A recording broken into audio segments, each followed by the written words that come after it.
Ես Էլեն Գալստյանն եմ, ժուրնալիստիկայի ֆակուլտետի առաջին կուրսի ուսանողուհի։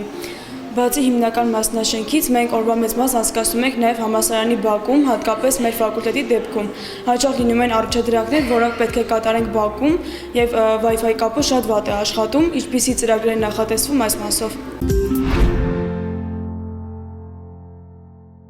Համալսարանում Wi-Fi ցանցը շատ վաղուց է գործում։ Հին սերնդի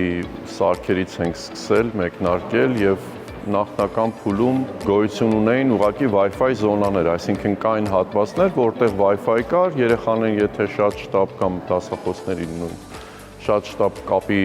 անլար ինտերնետ կապի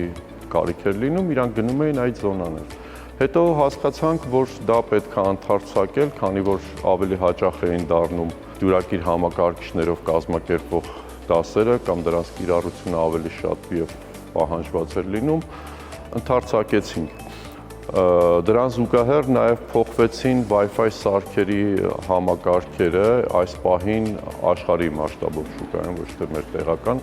ամենալավ համակարգն է այսօր համալսարանում տեղադրված։ Նոր ժամանակները իրենց նոր խնդիրներն առաջադրեցին եւ մենք ձեռնարկեցինք Wi-Fi ցանցի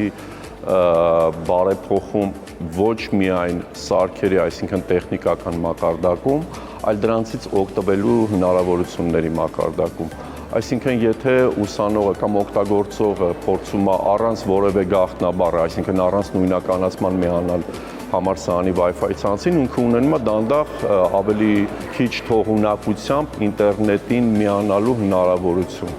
Ազատ ցանցի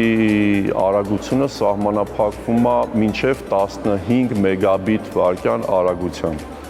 Բայց եթե օգտվողները անցնում են նույնականացում, այսինքն մուտք են գործում eRequest.ysu.am համակարգ, այնտեղ կա Wi-Fi միանալու տարբերակ եւ Wi-Fi-ի միանալու համար, համալսարանական Wi-Fi-ին միանալու համար ստանում են մուտքանուն եւ գաղտնաբառ, իրանք ունենում են շատ ավելի մեծ թողունակությամբ ինտերնետ ցանցին միանալու հնարավորություն։